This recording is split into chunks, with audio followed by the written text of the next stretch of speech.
So good morning guys. Ngayong araw pala guys pupunta tayo sa restaurant ng tropa ko guys.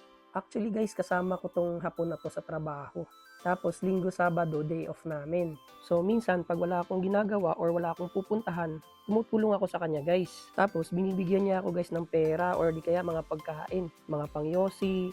At yung restaurant na to pala guys is minana niya pa sa mga magulang niya. Sa lugar na to pala guys is malapit sa dagat kaya walang problema yung seafoods. Marami pang ulam dito guys, basta masipag ka lang. At yung tropa ko pala guys, may plantasyon sila ng talaba. Mamaya guys, ipapakita ko sa inyo yung napakaraming talaba. So andito na tayo ngayon guys. Eto, nagluluto na kami ng talaba. Yan guys, yero yan guys. Pinapatang yung talaba sa yero para maluto. Ayan guys, oh, sobrang daming talaba. Ayan. Yan, tignan nyo guys yung pugon. Ayan. Sobrang lakas ng apoy guys. Kung hindi ka sanay sa init guys, hindi ka tatagal dito guys. Oh. Tingnan nyo. Itulyukan pala dito guys. Kaya hanggat kaya mong kumain ng talaba, kumain ka lang ng kumain hanggang sa kaya mo. Ewan ko lang guys ha. Pero yung talaba dito guys, sobrang sarap talaga guys. Sobrang maninamnam, manamis-namis yung lasa niya. Nakatikim din naman ako guys ng talaba ng sa Pinas. Pero iba talaga guys yung talaba dito sa Japan guys. Masarap talaga. Siguro guys sa tubig o di kaya sa pag-aalaga nila.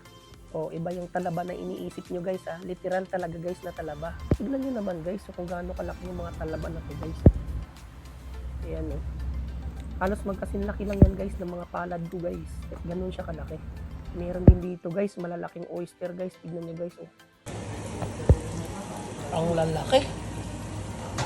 Mas malaki pa sa palad.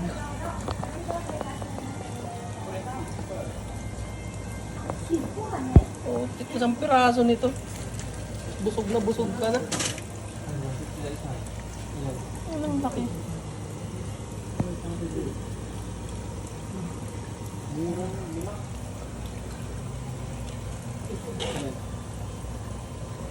At tignan nyo naman to guys kung gaano kataba tong talaba na to guys. Tignan mo. At nandito na nga tayo guys sa factory nila. Factory nila ng talaba guys. Tignan nyo guys. So, ang daming talaba guys. At in-interview nga pala ako dyan guys ni Lola guys. Yung matanda dyan guys. Napalaban yung nihunggo ko guys. Grabe.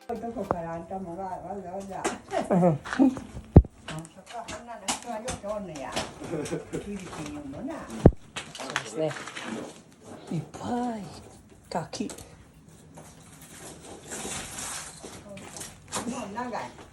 Nan desu ka? 長いの？だいたい4年です。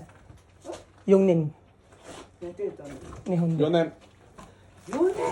4年ぐらいでおす。邪魔日本語上等や。上手じゃなくて。上等や。 At nambola pa nga si Lola dyan guys. Magaling daw ako magnihongo guys. Biruin nyo guys, yung ganyang edad niya guys, nagtatrabaho pa siya guys. Kung sa Pilipinas yan guys, nagpapahinga na yan guys, nagduduyan-duyan na lang yan guys, di ba? Pero dito sa Japan guys, grabe, nagtatrabaho pa yan sila guys. De, mata mo dulu. またもらうわ。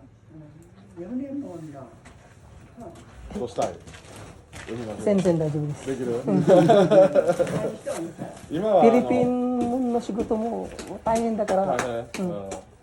大体同じかな。今忠助言うても分からんやんな。プラスチックのなんかそれ。プラスチック。何回入っとんのか。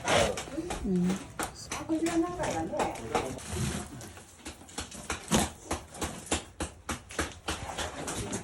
でかいな。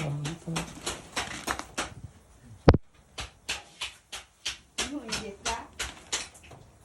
日本いい？日本でいいです、本当にいい。フ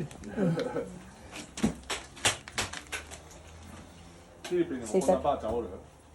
ないです。いない。フィリピン人は70歳ぐらいもうすぐ死んじゃう。仕事死んじゃうんか。日本人は本当に長い、本当に100歳ぐらい。フィリピン人はそんなに長くないです。ばあちゃんもう140。本当ですか。